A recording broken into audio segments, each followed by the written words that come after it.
You wake up, but you don't. Even before you open your eyes, you feel a weight as if someone had placed a block of stone on your chest during the night. Your breathing isn't free. It's measured, shallow, almost calculated so as not to trigger even more anxiety. Your immediate instinct is to try to push this feeling away, ignore it, throw yourself out of bed, and immerse yourself in your routine, like someone running into a burning building, thinking the fire will go out on its own. But it doesn't go out. It grows. The anguish you feel isn't an isolated biological defect, nor is it bad luck or fate. It's a messenger, and like every messenger, it carries something that needs to be said. The problem is that most people kill the messenger before they hear the message. This is what we do when we try to numb the discomfort with distractions, overwork, food, alcohol, social media, or any other crutch that distracts us from what's screaming inside. The human body is extraordinarily intelligent in the way it communicates imbalances. The tightness in your chest, the lump in your throat, the feeling of being swallowed from within, these are all language. And this language is telling you that something is stuck. Maybe it's a conversation you've been avoiding for months. Maybe a boundary you stopped setting that has now become a constant intrusion. Maybe an unconfessed mistake, or a truth about who you are and what you want from life that you haven't yet had the courage to say, even to yourself. This pain is an open letter, but written in code.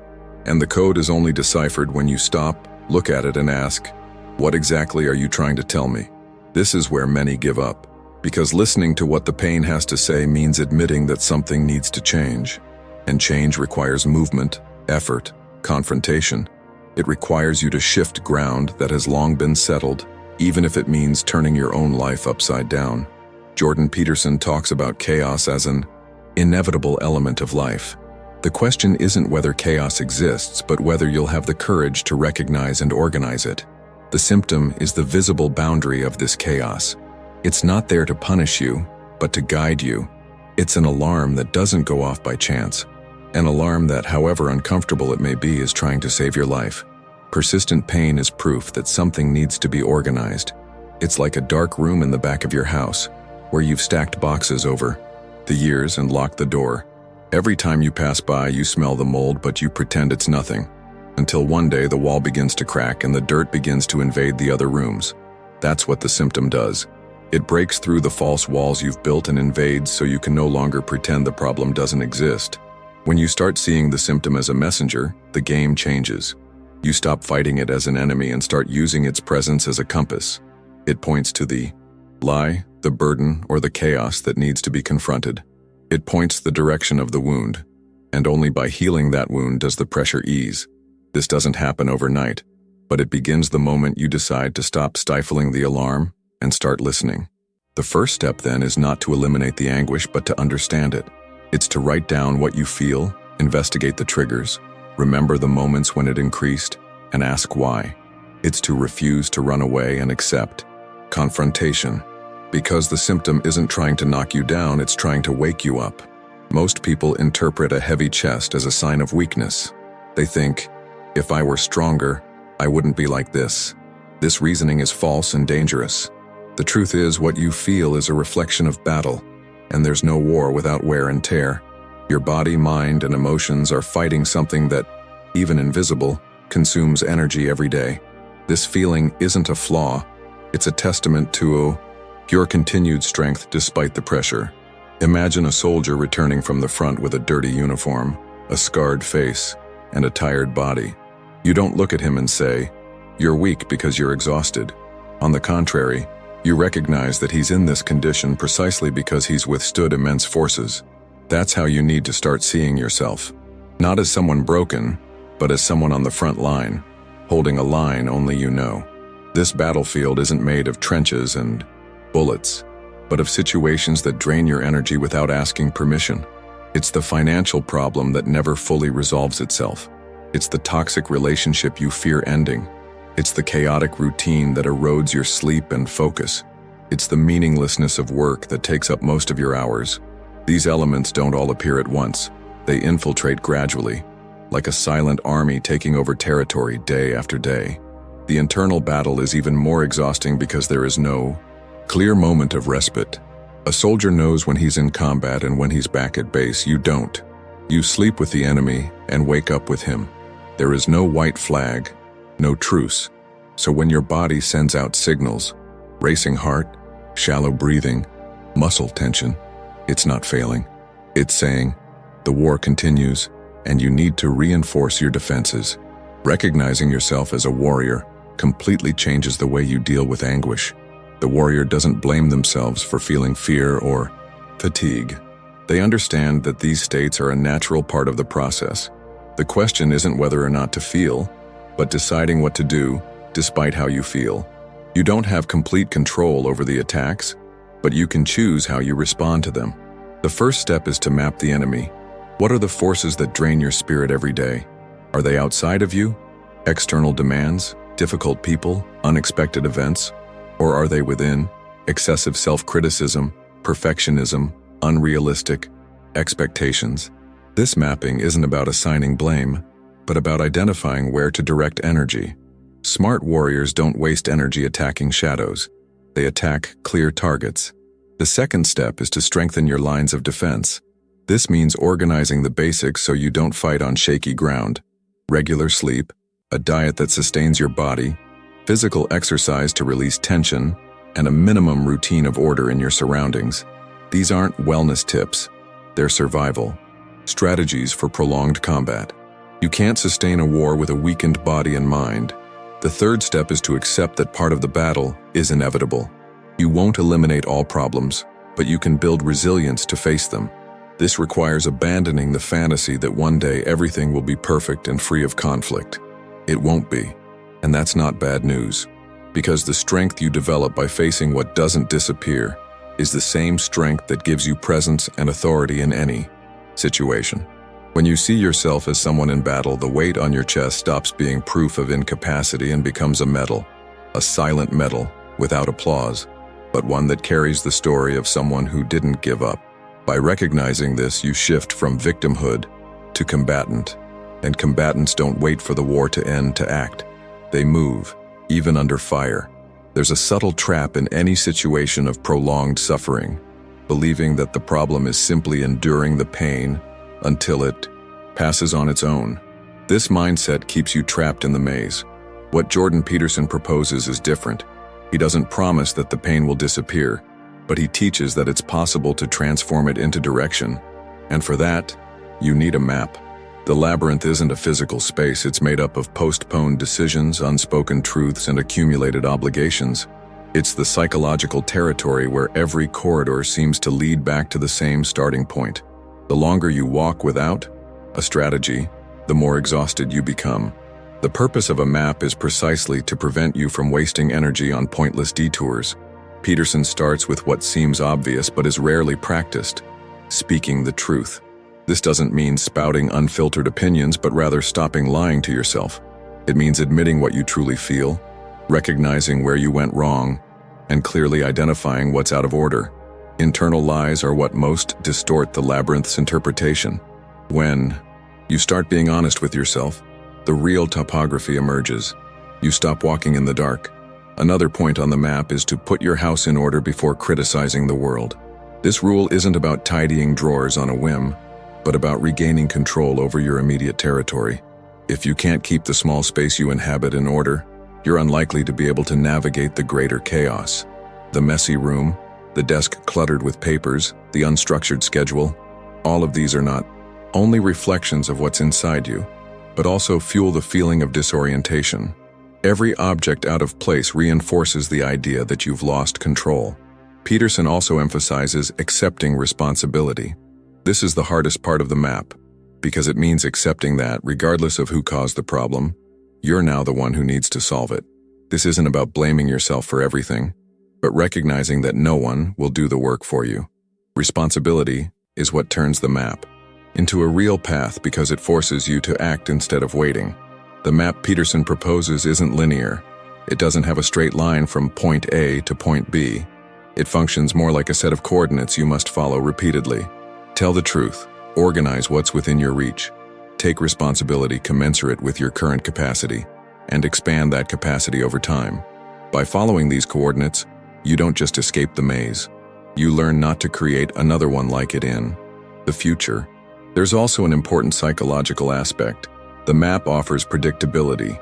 Chaos, by definition, is unpredictable. When you set clear rules for yourself, you create islands of certainty amidst unstable territory. This reduces anxiety because your mind stops feeling completely adrift. Even if the external world remains turbulent, you know exactly what the next steps are. But having the map isn't enough. You have to use it. This is where many fail.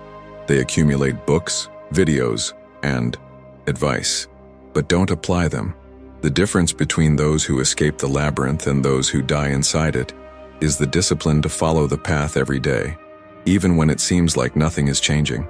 Because in the beginning, change is invisible. It happens first in the way you think and position yourself, and only later becomes visible in the environment and in the results. Having a map doesn't eliminate fatigue. You'll still face dead ends and days when you want to give up, but it prevents you from getting completely lost. It transforms directionless suffering into a purposeful journey, and that in itself changes everything. Knowing you're in a battle is one thing. Being prepared to fight is quite another. Many recognize they live under the weight of chaos but remain unarmed, reacting only when the situation explodes.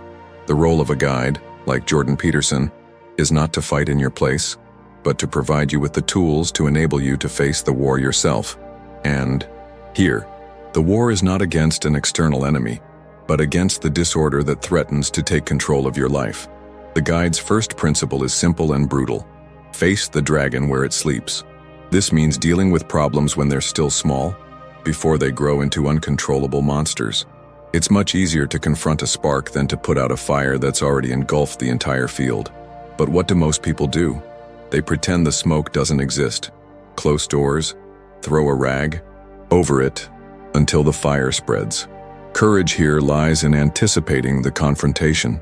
The second principle is to organize the immediate environment. And this isn't an empty metaphor, it's literal. Tidy your room, clear your desk, create a visual space that conveys order. The physical environment is a direct reflection of the mental state, but it also influences it. When you wake up and see chaos around you, the mind assumes disorder is the norm. When you wake up and find the space in order, it understands that structure exists. Small victories in the environment fuel the sense of control. The third principle is to speak the truth, especially to yourself. Lying to others is harmful enough, but lying to yourself is fatal. When you make excuses to justify your inaction or minimize problems you know need to be addressed, you undermine your own inner credibility. The guide knows that it's impossible to fight with full force when you're carrying the guilt of not being honest with your own heart. The fourth principle is to prioritize values. In the midst of chaos, everything seems urgent, but urgency isn't a priority. The guide teaches you to differentiate between what's just noise and what's essential. Ask yourself, if I resolve just 3 things this week, which ones will have a real impact on my life? This prioritization is what prevents you from wasting energy fighting battles that don't matter. The fifth principle is to adopt minimal routines that build competence. The common mistake is to wait for motivation to act, but daily action, even small ones, is what builds long-term motivation. A warrior doesn't train only when he feels like it. He trains because he knows the fight will come, and being ready is a matter of survival. Discipline, in this sense, is more important than occasional intensity. Following a battle guide doesn't guarantee you'll never get hit. It means that when the impact comes, you'll be in a position to react with clarity and strength. And that's what separates those who survive the chaos from those who are swallowed by it. The difference isn't having a problem-free life, but having the ability to face them without losing yourself in the process. Peterson insists that the goal is not the absence of conflict, but the strengthening of who you become through it. Chaos will always try to invade, but with the right tools, you can go from being a helpless victim to someone who moves forward, even under heavy fire.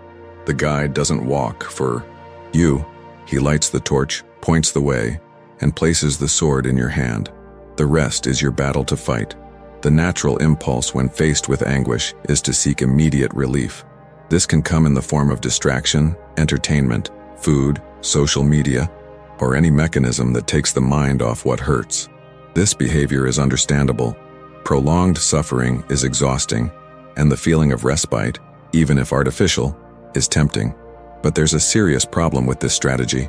It merely suspends the perception of pain without addressing the cause. As soon as the distraction wears off, the burden returns, often more intense. Jordan Peterson proposes a radical shift in this approach. Stop pursuing relief as a goal and start seeing responsibility as a solution. Relief may be pleasant, but it's not transformative. Responsibility, on the other hand, requires more effort, but it's what reshapes the landscape in a lasting way. To understand this, imagine a leaky boat. Seeking relief is like using a bucket to dump the incoming water. It works for a while, but the problem persists. Taking responsibility means stopping what you're doing, finding the source of the leak, and repairing the hull. It's more laborious and time-consuming, but it prevents you from living in perpetual exhaustion, simply trying to contain the damage. This shift in focus begins with a different question. Instead of, "How do I stop feeling this way?" you start asking, "What responsible action can I take today that will improve my situation, even if only a little?" This simple shift shifts your mindset. In the first question, you're passive, waiting for something external to take away the pain. In the second, you're active, identifying a field of action and taking action even when you're uncomfortable. Responsibility here doesn't mean carrying the weight of the entire world, but choosing burdens proportionate to your current strength. Often, those living in a state of anguish tend to become paralyzed by the immensity of what needs to be resolved. The secret is to start small. A tidy room, a commitment fulfilled, a debt negotiated, a long-delayed conversation finally held. Each act of responsibility is a building block in the reconstruction of your inner order. And there's a powerful side effect. When you fulfill a responsibility, even a small one, your brain receives the message that you're capable of positively influencing your reality. This reduces feelings of helplessness, which is one of the most powerful fuels of anxiety. Over time, confidence grows, and your ability to handle greater burdens increases. Peterson emphasizes that this transition isn't comfortable. Taking responsibility often means facing mistakes, acknowledging omissions, and abandoning the victim stance. It's easier to blame circumstances, people, or chance for what's happening. Accountability cuts through this and points to yourself, not as the culprit, but as an agent of change. The curious thing is that when you start living this way, relief appears differently. It doesn't come as an escape, but as a natural consequence of a more organized life. It's not the pause that precedes a return to chaos, but the serenity that arises when chaos has already been partially tamed.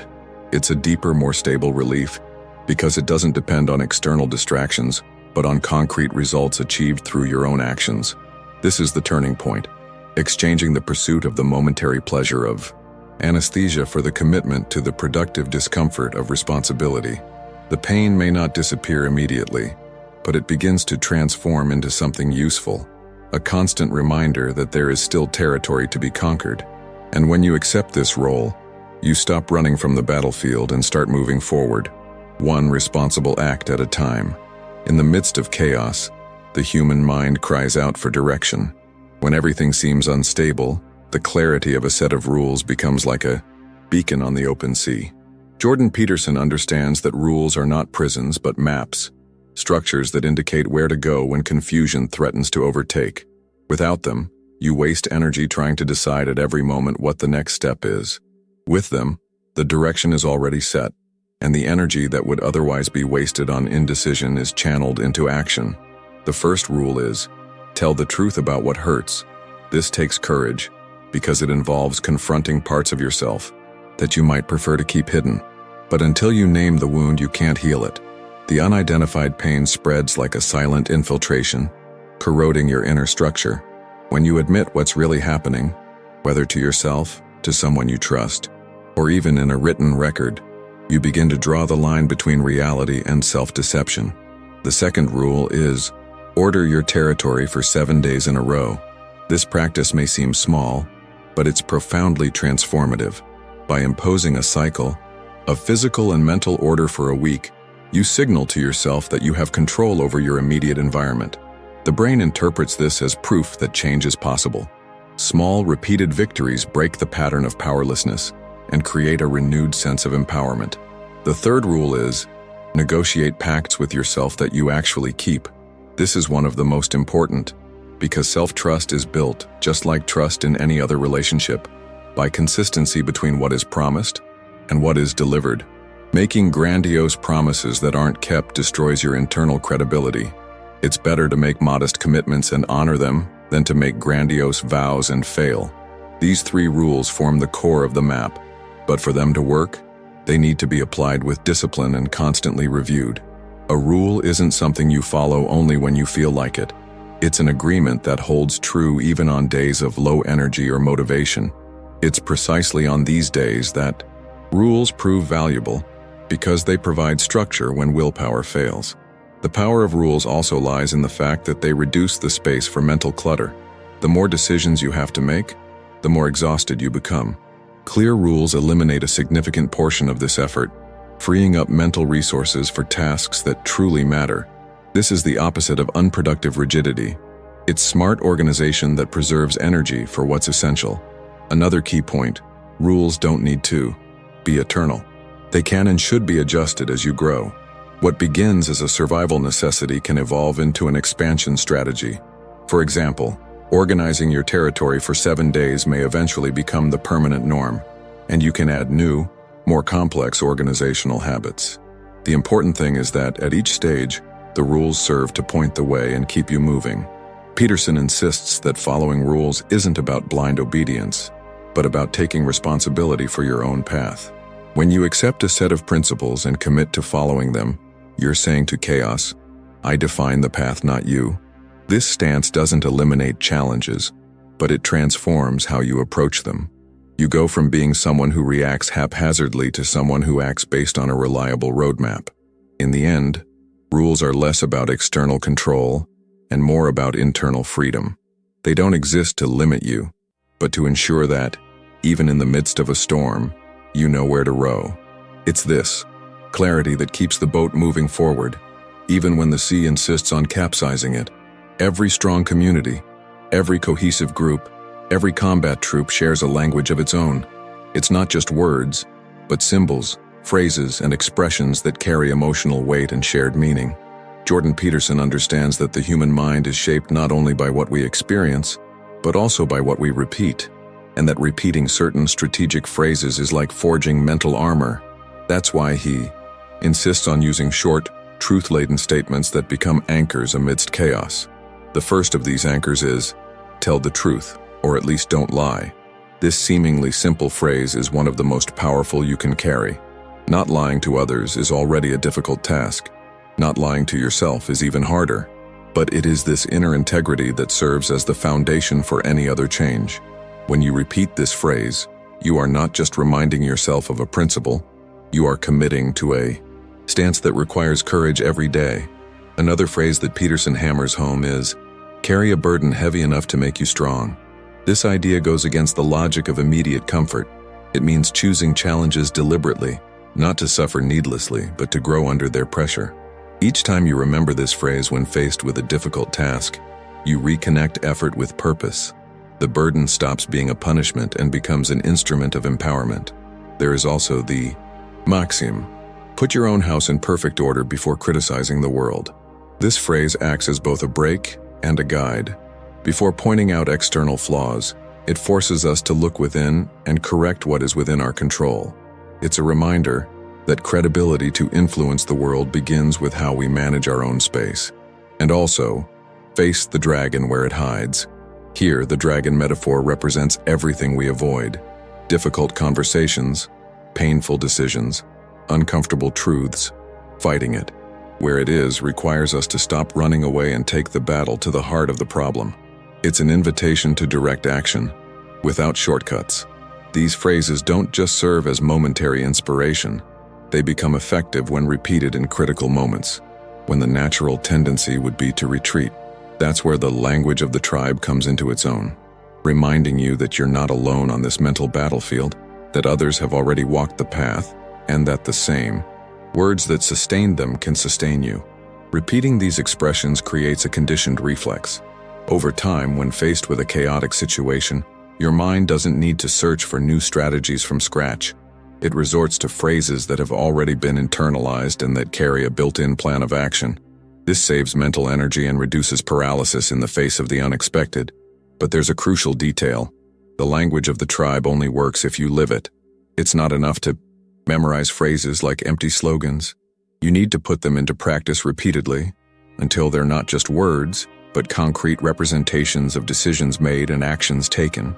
When this happens, each expression becomes a trigger for real behavior, not just a temporary feeling of motivation. Peterson uses these phrases as pillars of identity. By adopting them, you begin to redefine how you see yourself. From someone lost in the chaos, you begin to recognize yourself as part of a group that fights, takes responsibility, and moves forward even in the face of resistance.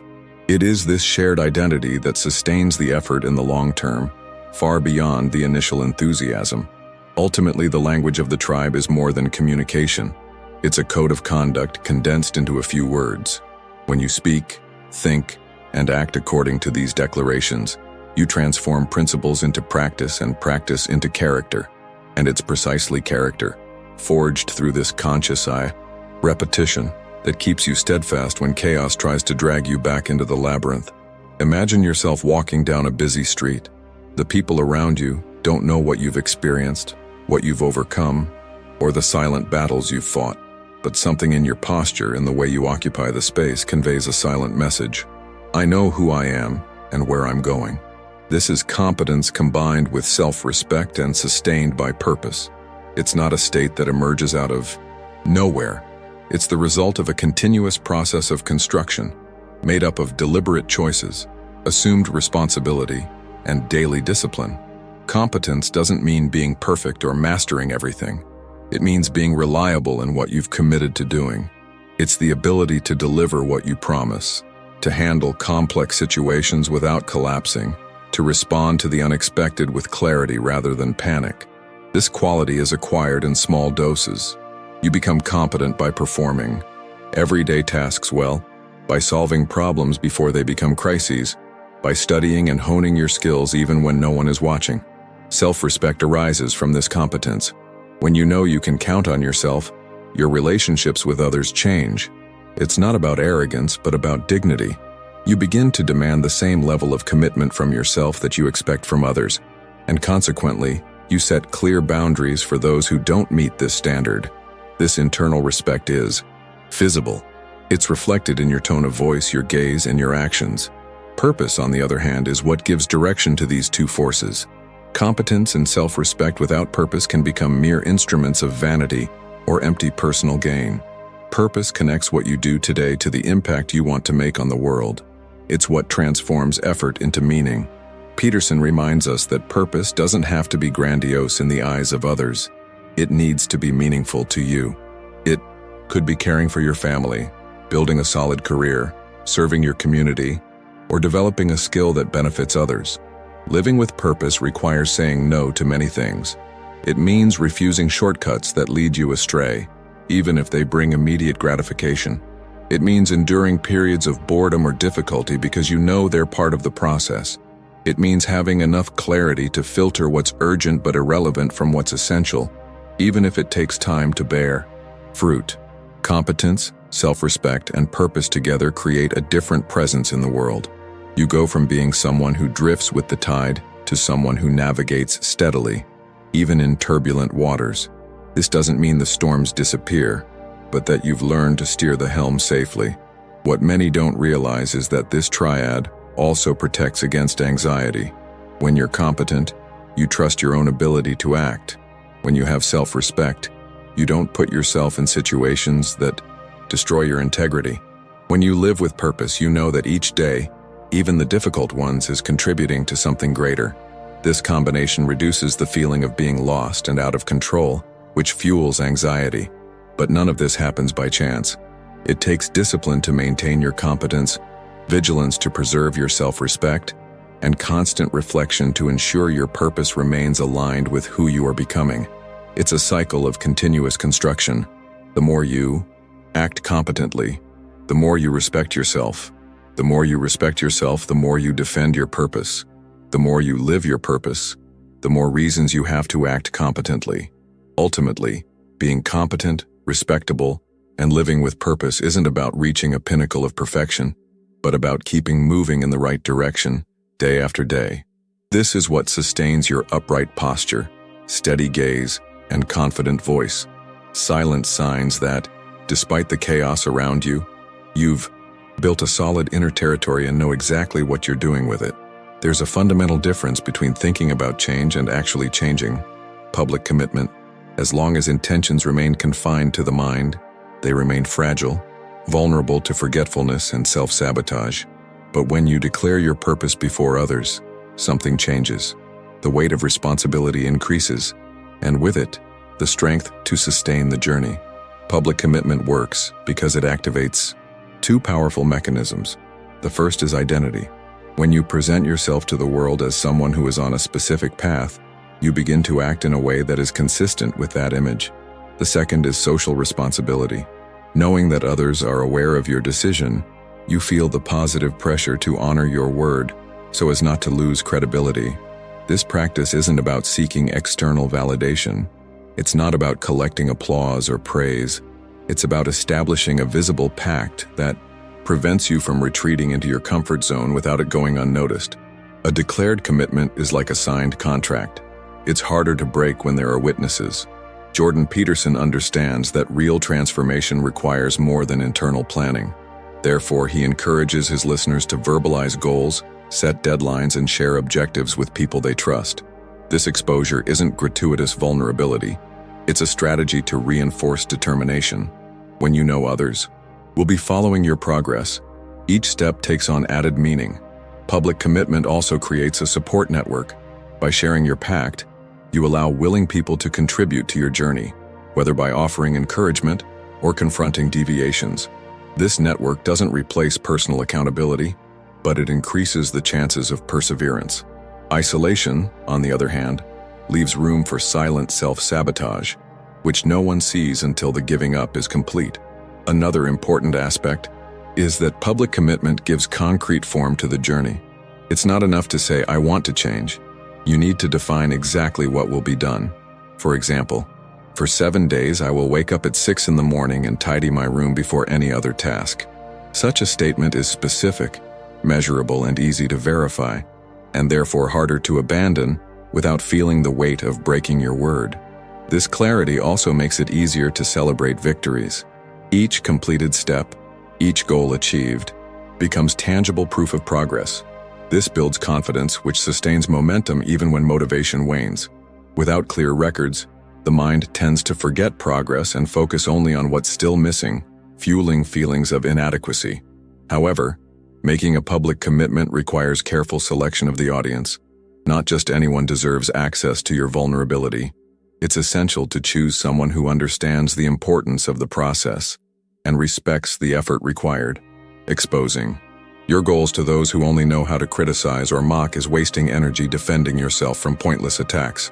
The moment you declare your commitment, you are symbolically burning the bridge back to the old pattern. The message is clear. There is no return without a cost. This irreversibility is what gives the pact strength. By admitting to others that you will follow this path, you accept that giving up will have visible consequences. And this, far from being negative, is what sustains discipline on days when everything seems most difficult. Publicly committing to the crossing is an act of courage and strategy. Courage because it exposes your decision to the gaze of others. Strategy because it uses this exposure as fuel to move forward. It's the difference between walking alone in the darkness and lighting a torch for all to see, not to illuminate your ego, but to ensure that even if you stumble, you don't lose your way. The hero is not one who lives without fear or without flaws, but one who decides, despite them, to move forward toward what is meaningful. The hero's manifesto is a clear call to take ultimate responsibility for one's life, not as an unbearable burden, but as the only way to live with dignity and meaning. It is the commitment to face chaos not only to survive, but to emerge from it stronger and more whole. At the heart of this manifesto is the deliberate choice of the difficult path. It's not about seeking gratuitous suffering, but about recognizing that what has real value requires effort, discipline, and sacrifice. Seductive shortcuts may offer immediate pleasure, but leave a corrosive void in the long run. The hero understands that true satisfaction comes from working hard for something that transcends one's own immediate interest. Adopting this stance means abandoning the fantasy that life should be easy or fair all the time. It means accepting that chaos is an inevitable part of existence, and that it is up to each of us to transform it into order, even if only in small steps. It is in the ability to create stability amidst instability that a hero is forged. The hero's manifesto is also a declaration against passivity. Those who sit back, waiting for circumstances to improve on their own, relinquish the power to shape their own destiny. The hero, by contrast, acts, even if imperfectly, because they know that inertia is the fertile ground where chaos grows unopposed. Each responsible action is a stone placed in the foundation of a solid life. Another fundamental characteristic is integrity. The hero not only fulfills his promises to others, but also honors his commitments to himself. He understands that trust, internal and external, is built over time and can be destroyed in an instant. Therefore, he guards his own words as tools of construction, avoiding using them in an empty or manipulative way. The manifesto also requires vision. It's not enough to react to immediate problems. It's necessary to maintain a clear horizon, even if it's distant. The hero sees beyond the present moment and guides their decisions based on their impact on the future. This vision acts as a compass in times of uncertainty, preventing them from getting lost in distractions or fleeting crises. There's also a collective aspect to this calling. Although the journey is personal, the hero recognizes that his actions have an impact on others. By taking responsibility for his own life, he becomes an example and a point of reference. He doesn't seek to lead out of vanity, but inspires leadership simply by living by solid principles. The manifesto doesn't promise an absence of falls. On the contrary, it recognizes that stumbles, failures, and moments of weakness are part of the journey. What sets it apart is its refusal to remain grounded.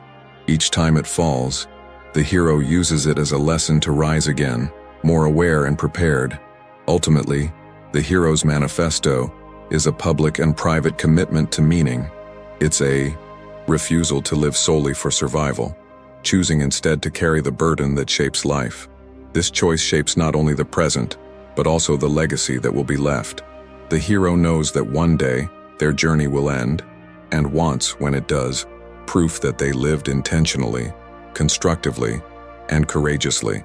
Embracing this manifesto means accepting that chaos will never be completely eliminated, but that it is possible, with discipline and purpose, to stand firm in the face of it. It means choosing the path few travel, not because it's easy, but because it's the only one worth taking.